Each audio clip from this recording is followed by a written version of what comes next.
Good afternoon, everybody, and welcome to another question and answer session live. My name is Samara Belitzky. I'm an employment lawyer at Samfiru Tumarkin, and I work primarily out of our Ottawa office.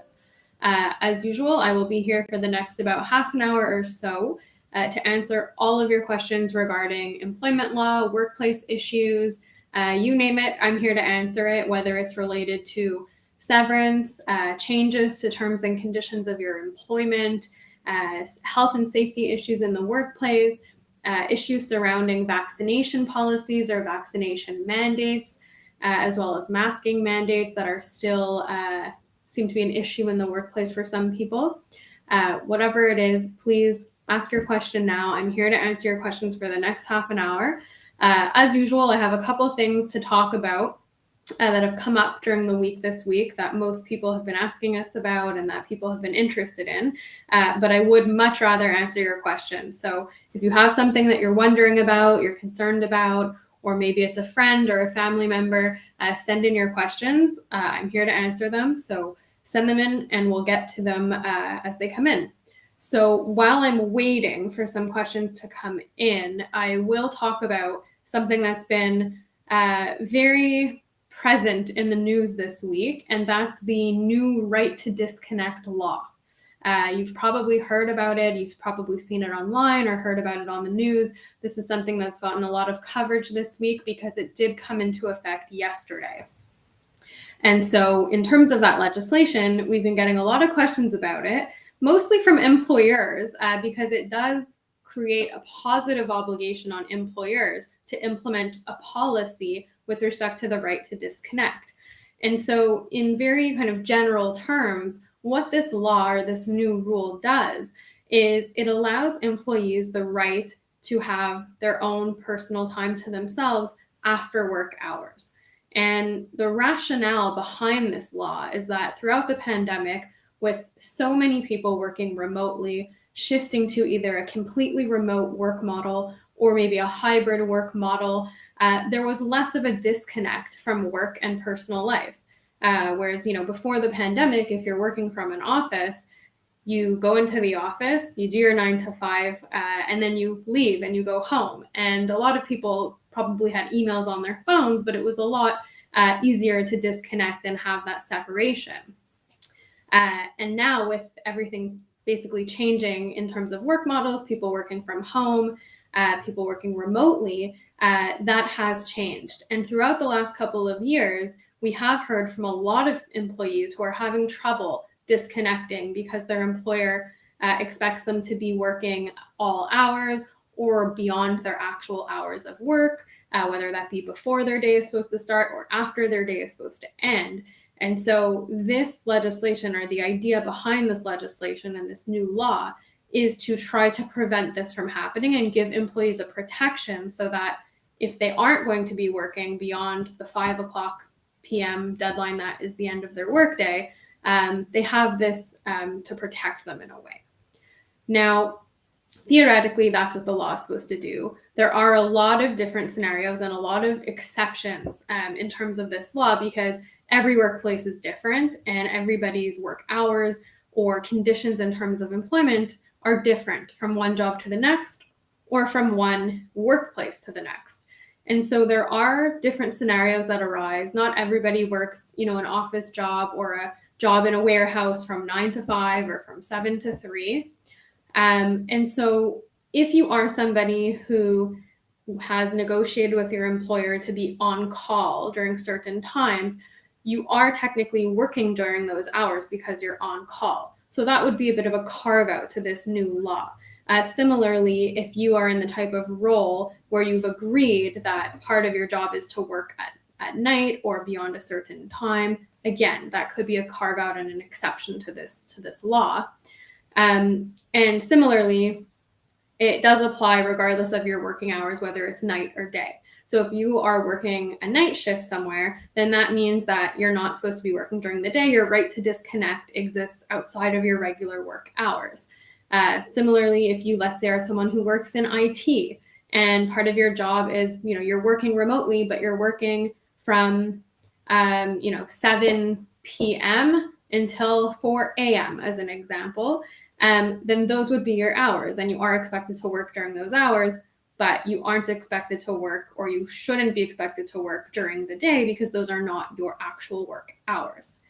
The biggest exception to all of this is if there's an emergency. So generally speaking, this applies to everybody, but if there is an emergency where the employer absolutely needs to contact an employee and it's absolutely necessary, then the law does provide for that, and it does have a bit of a carve out for emergencies. So these are all just, basic points about this new law. These are questions we've been getting about this law, generally speaking, in terms of how it applies and what kind of exceptions there are. It is complex. So if you are an employee wondering about your rights when it comes to disconnecting outside your regular work hours, definitely get in touch with us. And similarly, if you're an employer wondering, how do you have to implement this new law? What kind of policy do you need to put into place? What can you do legally? What would be illegal? These are all the kinds of questions we're getting. Please, again, contact us, because you want to make sure that you're complying with the law when it comes to your employees' rights.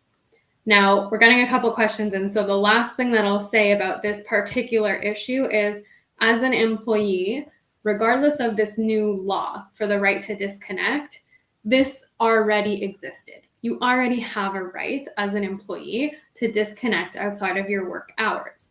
As an employee, you've negotiated a contract of employment, whether it's in writing or not, with respect to your work hours. And the work hours that you've agreed upon are the set work hours that should be applied when you're working. So if your employer all of a sudden wants to change your hours of work, where they're wanting you to work an extra 2 hours every single day, even if it's an extra hour every single day, they're not allowed to do that unless they have your consent. So as an employee, it's very important to keep in mind that if an employer is making these kinds of changes, and right now we're talking about, changes to your hours, having you work outside regular hours. But there are other types of changes that can also be significant changes that you don't have to accept as an employee. You'd have the right to refuse them. In a scenario like that, time is of the essence. So if you're dealing with changes as an employee, it's important that you get legal advice on it right away so that you can figure out exactly what your options are. And in most situations, you'll have the option of either accepting that change, meaning that becomes a new term and condition of your employment moving forward, and it creates a precedent moving forward.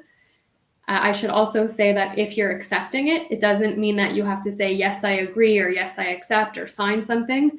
Just the fact of you continuing to work under those new terms and conditions of employment, just continuing to work with those changes, is what we call a deemed acceptance, meaning you're going to be assumed to have accepted those changes because of the fact that you've kept working under those changes.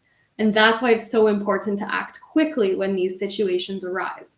So in terms of the options, like I said, you have the option to accept it, either expressly or implicitly, by continuing to work, or you can refuse it.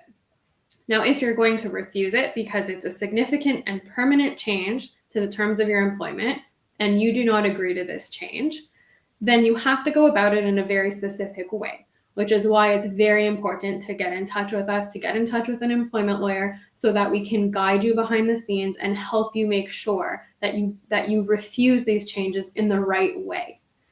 It's not ideal as an employee for you to take action and then contact a lawyer afterwards. Oftentimes we do help people who are in that situation where they didn't contact a lawyer, but now they need one. Happy to help people however we can. But in an ideal world, you get in touch with us right away. When this change is being proposed to you, that's when you get in touch with a lawyer so that you can really get ahead of everything and figure out what your options are and what, if anything, you can do in this situation. So that's really important to keep in mind for any changes or any changes that an employer makes to your terms and conditions of employment, but especially in light of this new law, the right to disconnect. It's also important to know that you do have this right no matter what. You don't have to work longer hours than you're supposed to and do more work than what you initially bargained for as an employee. And that could amount to a constructive dismissal. And that's where you refuse those changes, as I was just talking about, and you go after your severance. because a constructive dismissal is a termination of employment. The employer, is not saying you're fired. They're not outright terminating your employment, but the end result is the same because they're making it such that your employment can't continue on the same terms and conditions upon which you were supposed to be working. And so you have the option as an employee to refuse that, to treat it like a constructive dismissal, like a termination of your employment, and to go after your severance. And again, I cannot emphasize this enough. Time is of the essence. You have to move quickly when these things come up. And so if anybody is struggling with this issue, definitely get in touch with us. I help people with this issue all the time, whether it be changes to hours, demotions, whatever the case may be. If there are significant and permanent changes being made to the terms of your employment, you don't have to accept that as an employee. And as an employer, you also want to make sure that you're complying with the law and that you're not imposing these unilateral changes on employees, because then they would have the right to potentially claim constructive dismissal, and you would be exposing your company to significant liability for severance and potentially other damages. So it's a very complex area of the law, but when guided through it by an employment lawyer, there should be no issue here. And as an employee, absolutely you want to get in touch with us. Make sure that you are in the strongest position possible if there is something that you're going to pursue. All right, so I will move to some questions. I have a question from Linda on Facebook who asks, or who says, I was hired on a 6-month contract at the same time another employee was hired full-time for the same type of work. Can they do this? So the short answer, Linda, is yes. Employers do have the discretion to hire in the manner in which they need to or want to. So what that means is they can hire people on a contract. They can hire people for short-term work on a fixed-term contract.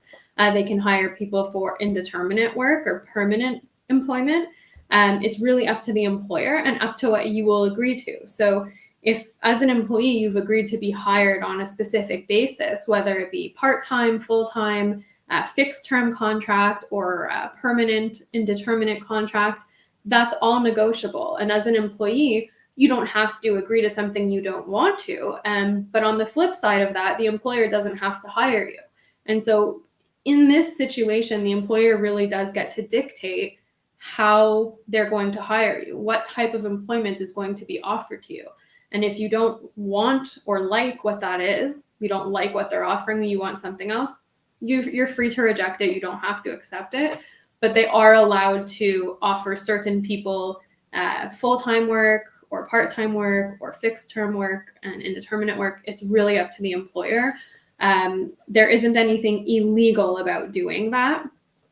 Where it would potentially become unlawful or become an issue is if you were told you were hired on a certain basis, you were told it was full-time, and then you start work and they change it to part-time and they say, no, it's actually part-time.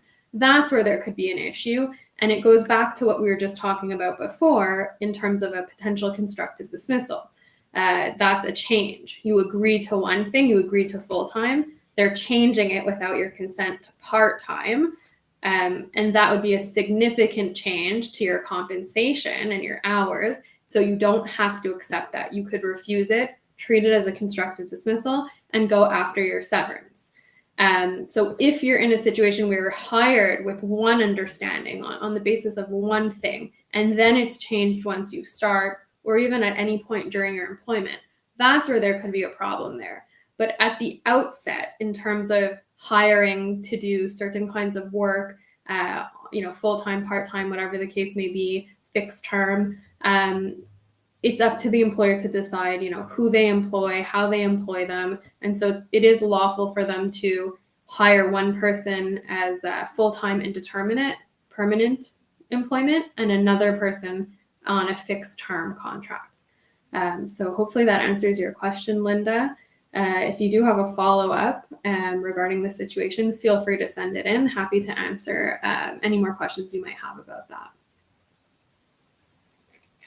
All right, I have another question here from Simon on YouTube, who says, with employers calling back employees that were put on unpaid leave of absence over refusal to get the COVID-19 vaccine, would these employees have a successful severance case, i.e. chose to not go back?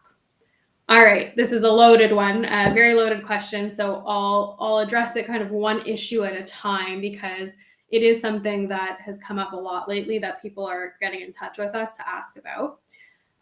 So in terms of being put on an unpaid leave over refusal to get a vaccination, when you are, as an employee, put on an unpaid leave, you can treat that like a termination of your employment, and you can go after severance.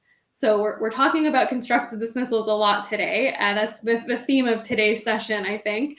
But essentially, when you're put on an unpaid leave, your employer is preventing you from working and not paying you. That is very significant, the most significant change to the terms and conditions of your employment that an employer can make. And so you can treat that like a constructive dismissal and go after your termination entitlements, go after your severance.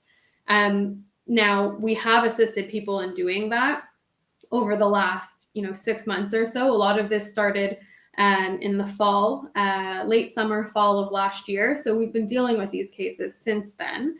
And so that's a situation where, as an employee, you have a choice to make. You can wait it out, hope they call you back to work.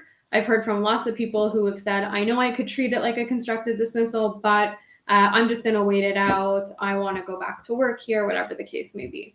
Or you can treat it like a constructive dismissal and go after your severance. The other option that you have in certain situations is just trying to get back to work. And I've been able to assist people in this exact situation, put on an unpaid leave because they're not vaccinated. I've been able to assist them in getting them back to work with back pay. So that's something that also is an option that can be looked at depending on what you want to do following this unpaid leave. So certainly if you're in that situation, you have options. Similarly, if you're terminated for cause because of a refusal to get vaccinated, you can also pursue severance.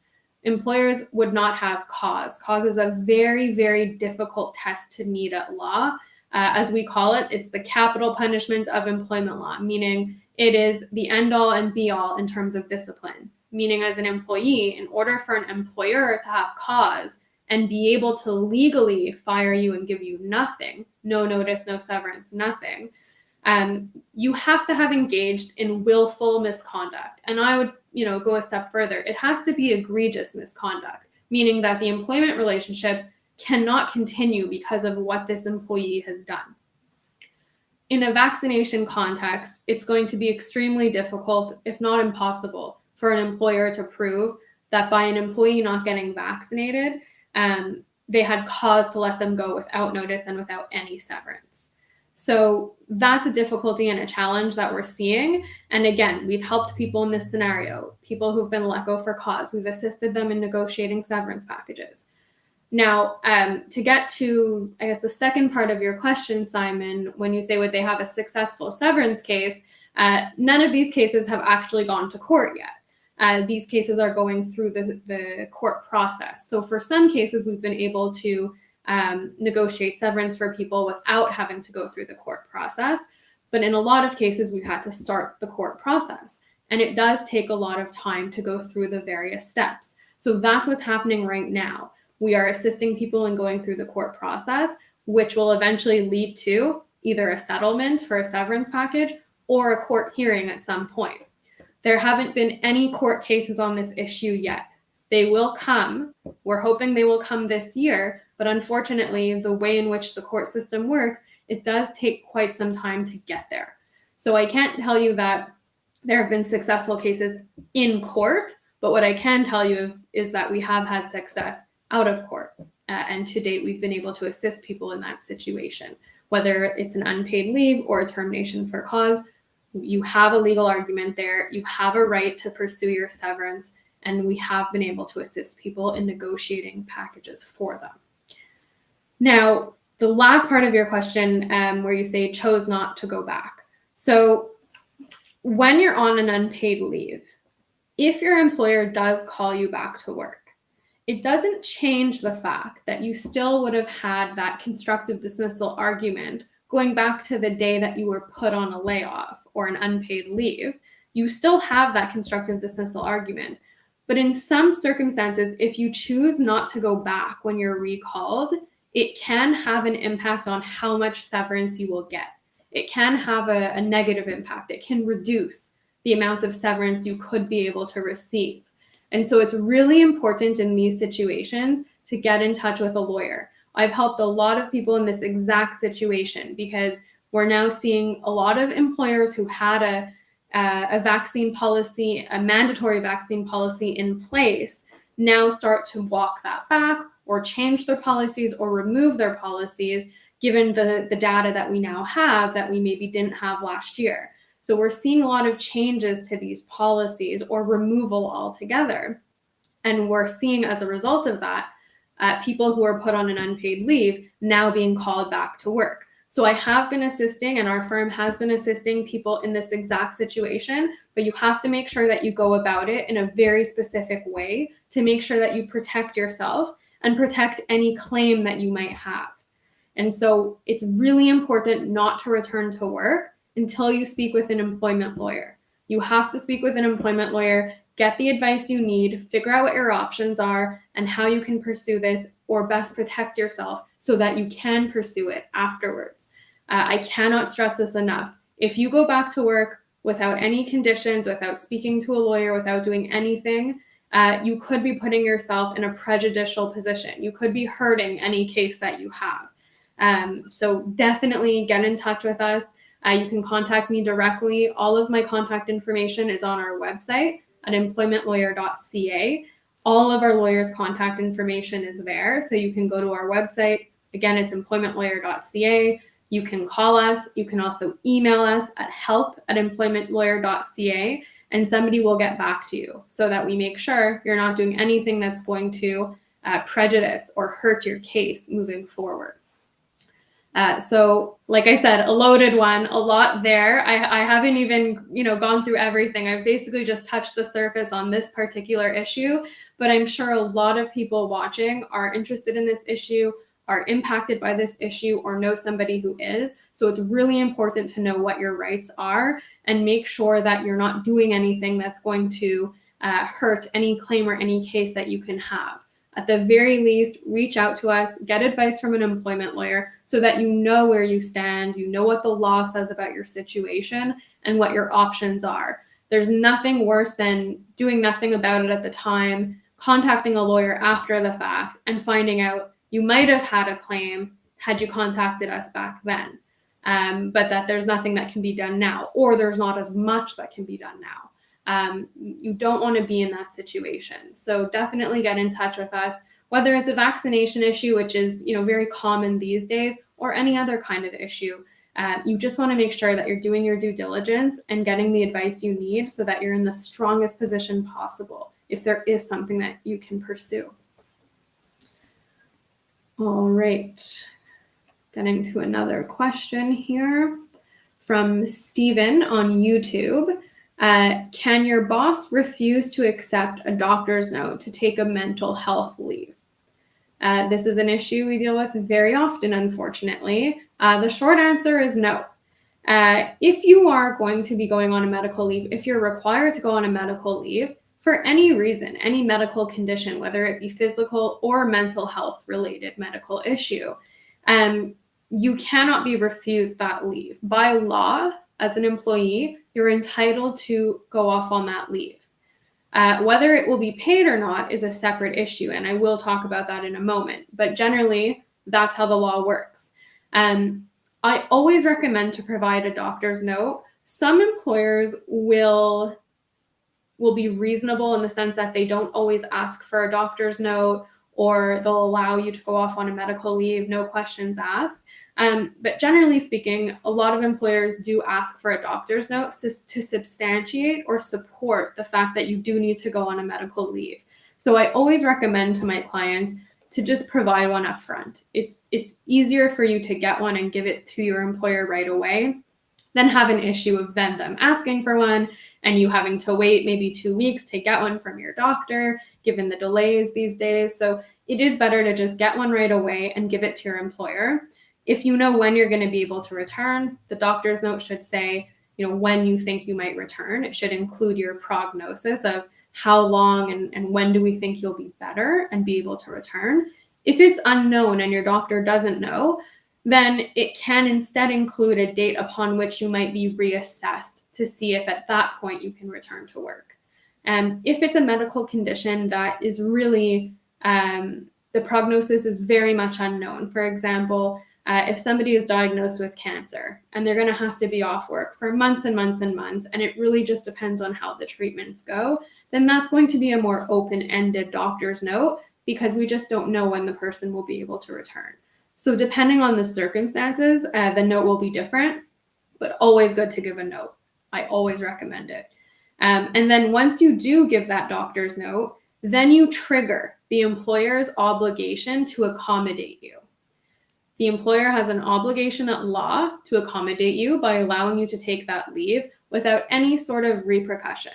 Meaning, once you're back from the leave, you're back to your old job, same terms and conditions as before, as long as that job exists. Sometimes if somebody's off for a couple of years or a long time, there might be a restructuring, the job might have been eliminated. In that situation, the employer has to put the employee into the next most similar position.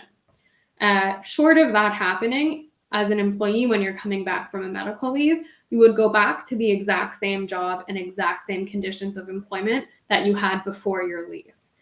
Employers are allowed to replace you while you're on medical leave. Depending on the length of the leave, some employers may choose to do that. If it's a short leave of a few weeks, I doubt an employer is going to go through the trouble of doing that. But if it's a longer leave, oftentimes employers will replace that employee until they come back. And this is actually an issue I'm helping someone with right now. When you come back to work, as I mentioned before, they have to put you back into your old position. They don't have the option of saying, we replaced you while you were gone, and we actually like your replacement better, so you can have this other job that we happen to have available. It's not your old job, it's nothing close to it, but that's what we have for you. Too bad for you, and we're going to keep the replacement in your old job. No, they're not allowed to do that. So if ever you're in a situation like that, get in touch with us right away because we can assist you with that. It's illegal. Your employer cannot get away with doing that. Now, getting back to your question of, refusal, Stephen, if you're in a situation where this is what's happening to you or someone you know, and your employer is not allowing you to go on leave, or they're threatening you and saying, they're going to consider that you've quit, or they're going to fire you if you go on a medical leave, that's illegal. They're not allowed to do that. And never mind just being owed severance, you'd also be owed other types of damages as well for the discriminatory behavior. So get in touch with me or any of us at our firm right away. More than happy to help you with this issue if this is something that you're going through. The employer doesn't have the option to refuse it.